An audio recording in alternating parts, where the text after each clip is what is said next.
Welcome to the Ask Jordan podcast, answering your questions about selling on Amazon. Now, he's peeled off more prices than a family of shoplifters. From Long Island, New York, here's your host, Jordan Malik.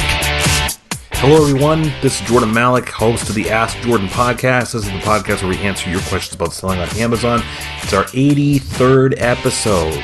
Been doing this for over a year now. 83 episodes over the course of the year. Not too bad.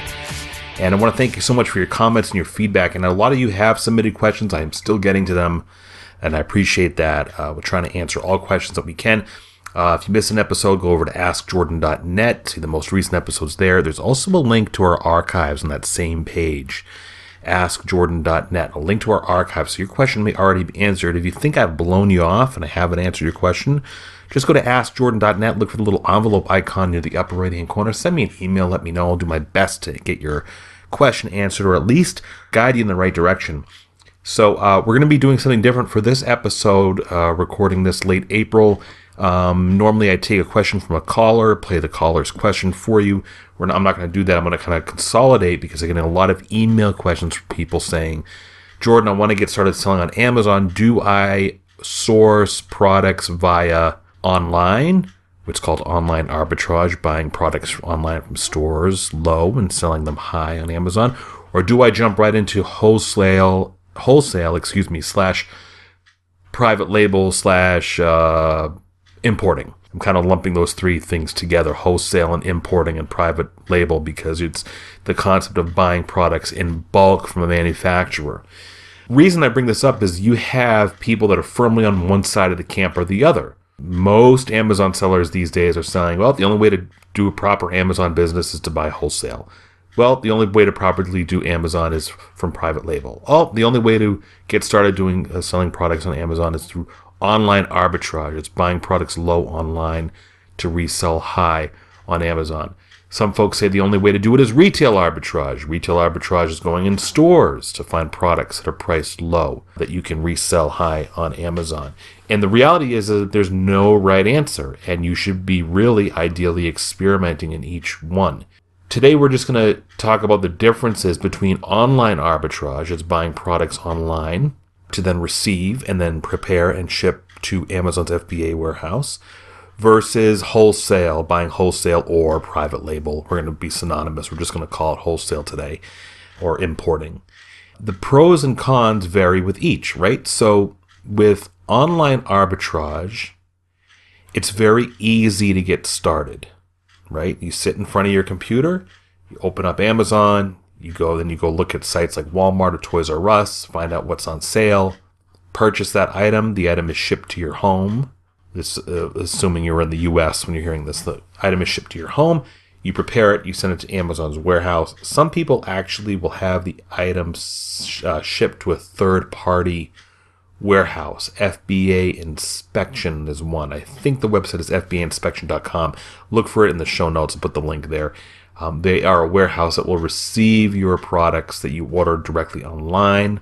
They will prep it, because there's a certain number of things you have to do to prep an item to ship into Amazon's FBA warehouse, and they will prep that for you for a fee, and they will send that into Amazon for you. You cannot buy products from Walmart or Mattel.com or Toys R Us and have it shipped directly to the Amazon FBA warehouse. It doesn't work like that. There's a procedure that you have to go through. If you want to know what that procedure is, head over to my free Amazon beginner help over at jordanmalik.com/blog/resources to learn what that procedure is. That's not what we're going to be focusing on today. So the reason why online arbitrage is getting a little bit tougher these days, meaning more competitive, right? So back 4 or 5 years ago, you or I could walk into a Walmart store or Toys R Us, fill up our cart with toys that are on sale, come home, and for every toy that we spent $10 on, we could easily sell for $35, $40 on Amazon and reap the rewards. Well, it's becoming a lot more competitive. So now you have hundreds of people that are doing the same thing. They're going to their local retail stores. They're kind of more or less finding the same products, and they're all sending them into Amazon, and there's a price war is breaking out. It's pushing down the prices lower, etc. I call that a low barrier to entry when you're talking about your competition. Everybody, all of you who are listening, want to have zero to no competition. That doesn't happen. but it's feasible for you to get the least amount of competition as possible with whatever product you're selling on Amazon. That is possible. Online arbitrage really isn't one of them, because everybody can go online. Excuse me, I was saying physical retail, so I'm talking about going online, but basically the same thing. Going online, opening up your browser, finding stores, filling up your cart online, having the item shipped to you, your home, prepping the items. That for your competition, that requires a very low barrier to entry, meaning there's almost no barrier from anybody else doing it, right? So I have people that get very upset that I hear from, who'll say, Jordan, I went to ToysRUs.com, I bought the Polly Pocket 6-pack figurine set, and I got it home. It was shipped to my house, and I prepped it, and now there's 60 other sellers selling the same thing, and everybody's making a 1 penny profit. And they're very mad. Well, you look at, when you do online arbitrage, you do not have an exclusive. The toys that you find online are not yours to have. Anybody can open up an Amazon seller account and source products the same exact way. And that's what you call very low or virtually no barrier to entry. Now, there's ways to work around that, okay? First, let's talk about the benefit of doing online arbitrage. Is the out-of-pocket cost to you is very low. The risk to you is very low, right? Because you can start ordering a couple $100, $50 worth, $100 worth, $150 worth of toys or kitchen products online. Very conveniently have it shipped to your house.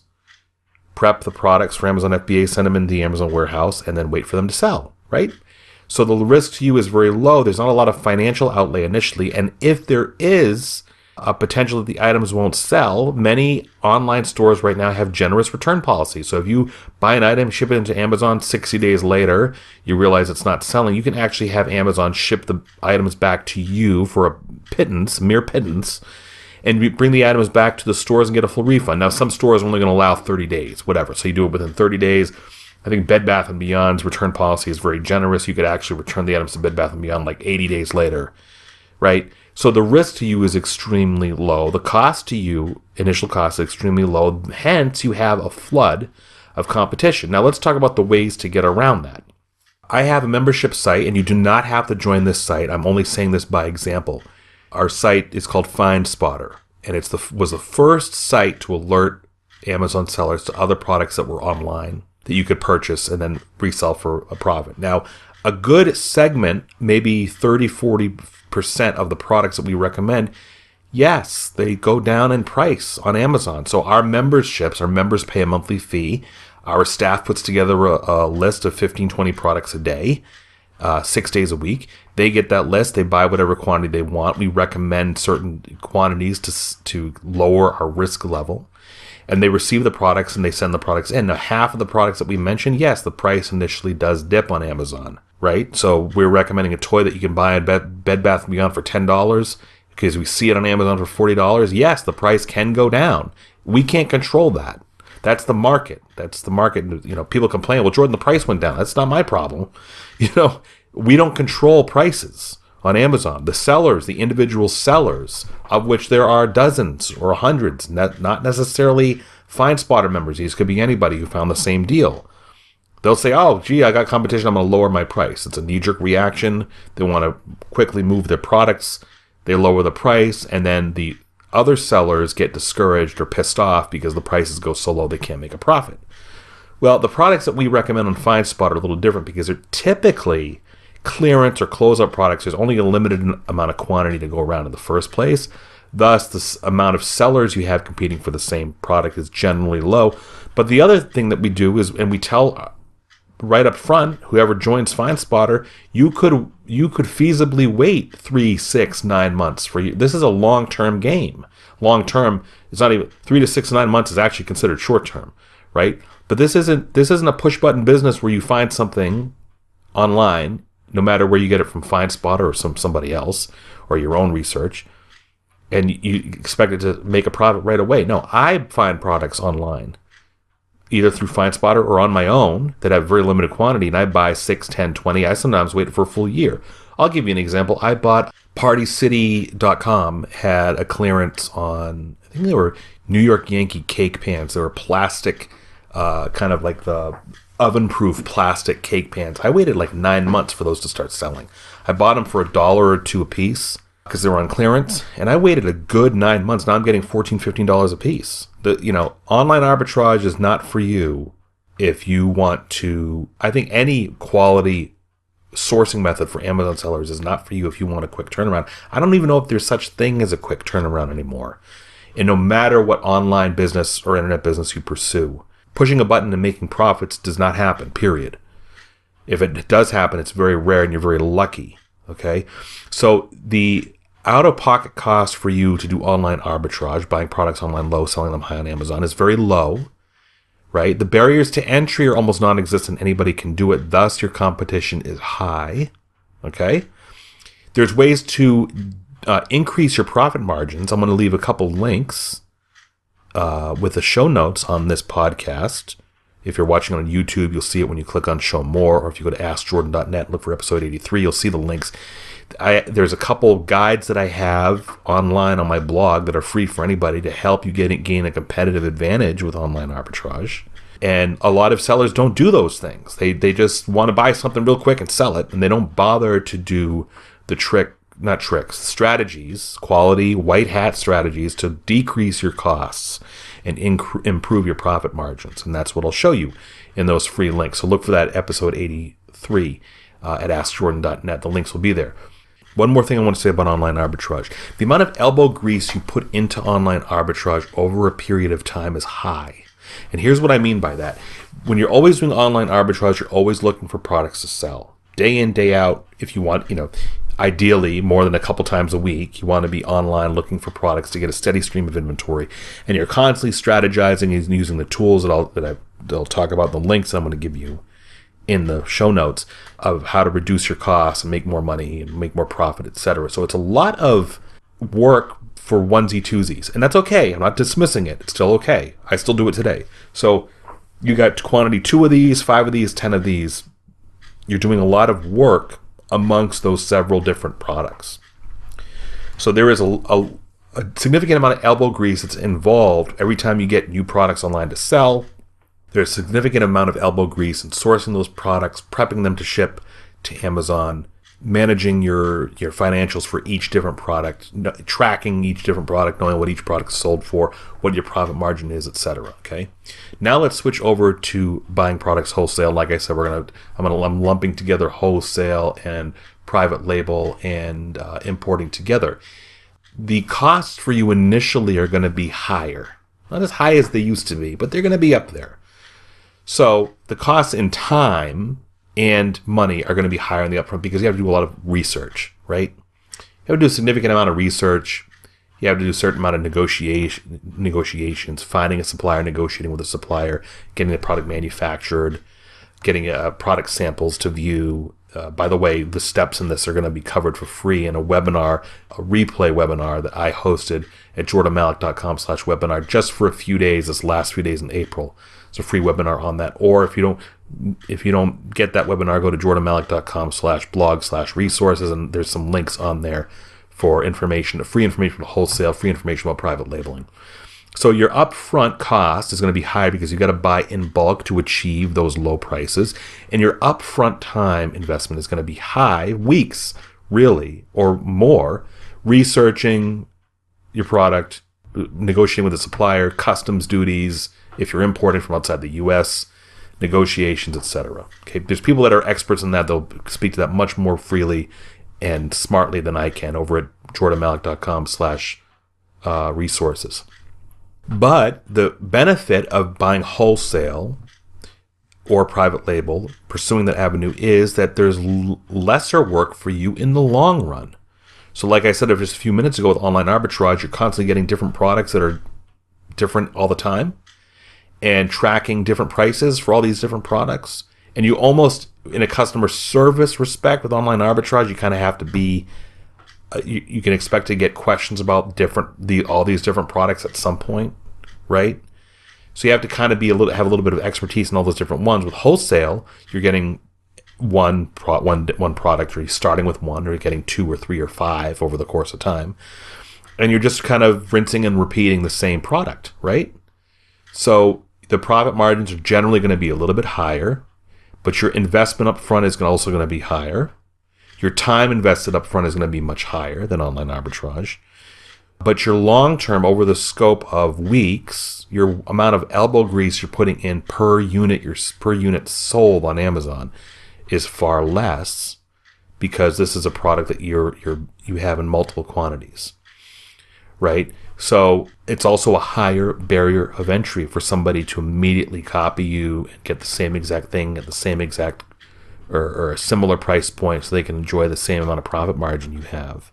If you create the listing on your own, if you're creating Jordan Malik's Bluetooth microphone and it's your Jordan Malik brand, and you create the listing on Amazon yourself, you're kind of like a standalone listing that nobody can list against unless they get the exact same branded Jordan Malik Bluetooth headphones. That's the appeal of private label, that you can actually trademark your brand and make it impossible for anybody to piggyback your own listing on Amazon. That's your listing, and people can sell the same product, but they may not get away with it because it's not going to be your brand, right? So you have that listing all to yourself. So you see the pros and cons there, that the pros for wholesale are higher barrier of entry to competitors, not as much management on a per unit sold basis, right? Because every unit's the same, right? Your returns on investment are generally going to be higher on wholesale / private label than they are for online arbitrage, generally, right? And you can research and get a product. It has a much quicker turnaround than the waiting game that we have to do for online arbitrage. So the products that I buy for online arbitrage, for instance, I am prepared in my mind to wait 3, 6, 9 months. Well, you can certainly be like any one of these hundreds to thousands of sellers on Amazon who have your own wholesale product, private label product, and you're selling 10, 20, 30, 50 a day. So your sell-through rate, how quickly you're selling the item on Amazon, can generally be much higher when you're properly pursuing wholesale or properly pursuing private label versus online arbitrage. Okay, so those are the pros of wholesale / private label. The cons of doing wholesale is the upfront costs, right? So you're gonna have to spend several hundreds of dollars to get started. It's the time investment, because you have several weeks. It's gonna end up taking you for you to properly research a product to sell on wholesale and have it find a manufacturer, get a sample sent to you, etc. It's certainly very possible and can be done, but that's going to take weeks at a time for you to get the samples, then test the samples, sell the samples, negotiate customs, etc. So the time up front invested is much higher. That's a con for wholesale, right? But it still works. It still works brilliantly for a lot of people.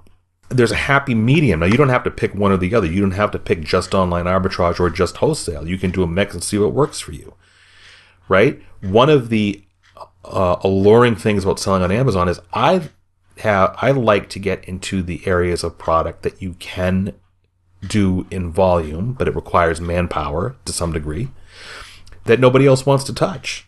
Okay? So, for instance, my wife and I we get our products to sell on Amazon from a variety of ways, online and in retail stores and at liquidation stores.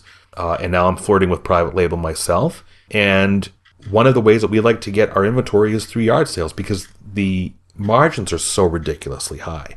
Everybody says the used book business is washed up.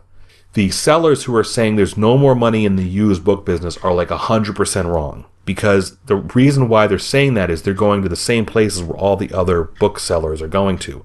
And that is the publicly announced book sales that are at the library twice a year, or the church fair. Now you go to a book sale like that, and one of those that are publicly announced, and you'll see 20 other booksellers with scanners.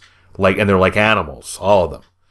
So my book selling is generally reserved to the stuff that my wife and I literally stumble across at yard sales on the weekends. We'll go out we'll pack our 2 dogs in the car and a lunch, and we'll hit about 5 or 6 yard sales and, take leisurely walks through everything. And we are still, to this day, even at the tail end of the yard sales when everybody's come and bought all the good stuff and left, we are still finding textbooks and other science books or information books or cookbooks that are one of a kind or rare or whatever, or just general textbooks that are still in demand that aren't necessarily rare, and we're paying 25 cents, 50 cents, $1, $1.50, and the selling prices are 20, 25, 35, 50 and up, right? And those margins, you're not going to get those margins generally. You're not going to get those margins in wholesale. You're probably not going to get those margins in online arbitrage unless you are lucky. Like I will wait 6-9 months before I sell the $2 New York Yankees cake pan for $15. Those are very impressive margins. But by and large, whatever you source at a garage sale, whether it's used electronics, which I don't recommend, used kitchen electrics that you can test, I do recommend, used kitchen appliances, new or used, new still in the box or used, new baby products that are still packaged and sealed and never been opened, new and used toys, and new and used CDs, and new and used books, and new and used DVDs, and new and used Blu-rays. I think there's a certain approval process for DVDs or Blu-rays now. So the margins are catapultingly high. I don't even know if that's a proper word. And there's a happy medium there for you who say, well, see, the critics will say, Jordan, you can't scale garage sales. You want to That's what these jerks that are selling this $5,000 plus course are saying. Well, you can't scale garage sales. You certainly can. You can't sell yard sales. You can't sell sourcing from thrift stores. Yes, you certainly can. It unfortunately requires people and space, right? So Brett Bartlett, highly successful Amazon seller that started with 0 a few years ago, now has a team of people and a warehouse and an office where they go out to. He's in California, so yard sales are happening 365 days a year. And they're out hitting yard sales, bringing back the stuff and processing it for Amazon. The margins are still very high, but you need people to do that. That's not an obstacle. That's a little bit of a challenge, maybe a challenge, but it's very easy to teach somebody how to use a seller app. And with a little bit of practice there, that you're a version of Mini-Me, you could just give them a steady paycheck, and they are outsourcing products for you day in and day out. And the amount of return on your investment in that employee is huge because they're doing all the work, you're getting all the profit, you're just paying them a flat hourly fee. My friend Peter Valley at FBA Mastery has partnered with a gentleman named Greg, and his last name escapes me. And not too long ago, they offered a course that is a blueprint of Greg's $1+ million, probably soon to be $2 million used book business, where he saw the opportunity in used books, just like everybody else, but instead of going to libraries to buy onesies, twosies, like what I'm doing in yard sales, he got a facility and he's buying discarded books by the truckloads, meaning big semi-trucks are dumping books that he's negotiated a price per pound for at his facility. And I forget where he is. I think he's in the Midwest somewhere, like Ohio or something. That requires, of course, not capital investment. You got to have a huge warehouse space, and you got to have employees, and you got to have regulations, etc. But that's taking the book business and magnifying it. That's scaling the used book business. So you can do as small or as big as you want in the used book business. You can do small, like my wife and I. At an investment of $50 in books, we're earning $300 to $400 profit. Or you can do the $1 million plus business. So there's a happy medium in there. You don't have to pursue online arbitrage nor wholesaling / private label. You can pursue just the used product business, used book business on Amazon. So I hope that kind of clarifies the difference. I was generally talking about online arbitrage versus wholesale, at least giving you an idea of which avenue to pursue. In addition to the free resource page, jordanmalik.com/resources, there's also a site that I built called Sourcing Gator. It's really just a chart on a website with clickable links on it. So the word sourcing, ATOR, A as in Apple, T as in Thomas, O as in Ostrich, R as in Robin. It's the word sourcing, ATOR.com. And if you go over there, you'll see how I've mapped out different sourcing methods. Some of the links on there to learn the sourcing methods are free. Some of the links are to paid services or info products or ebooks or courses or whatever that are very reasonable in price. So check that out as well. I hope this helps you. I hope this kind of gives you some clarity. Okay, how am I going to source? Whatever you do, the most important thing is take action, because 95% of the people that are listening to this podcast are reading my blog or downloading one of my free ebooks or whatever. They take the information and they don't do anything with it. You'd be surprised at how many people will actually pay for an information product or service, let alone all the free stuff that I give. The people that will pay for something and they don't do anything with it. So the most important thing is make sure you take action. There's so much information out there, not just my podcast, not just my free stuff, There's other experts that are out there that are providing, Skip McGrath's newsletter, theamazingseller.com with Scott Volker, Jim Cockrum's My Silent Team Facebook group, whatever. There's so many different quality Facebook groups and courses, not necessarily courses, but free ebooks, free Facebook groups, free forums that are out there, people swapping ideas, swapping stories, podcasts now, including mine. Make sure you take some information, you take action. If you don't want to part away with a lot of money, use the yard sale model that I keep talking about. Source some used books. Put an ad on it. Post a comment on Facebook with your friends. Anybody have any used books or used toys they don't want anymore? I'll come pick them up from you. Start sourcing somehow, even if it doesn't cost you anything, or if it does cost you something, a little bit of money. Get started, get your feet wet, take action, and you'll be learning the ropes before you know it. Hey, we'll be back with the next episode. Thanks so much for listening, and we'll see you on our 84th episode. We'll be back to the regular format. Thanks again. Take care.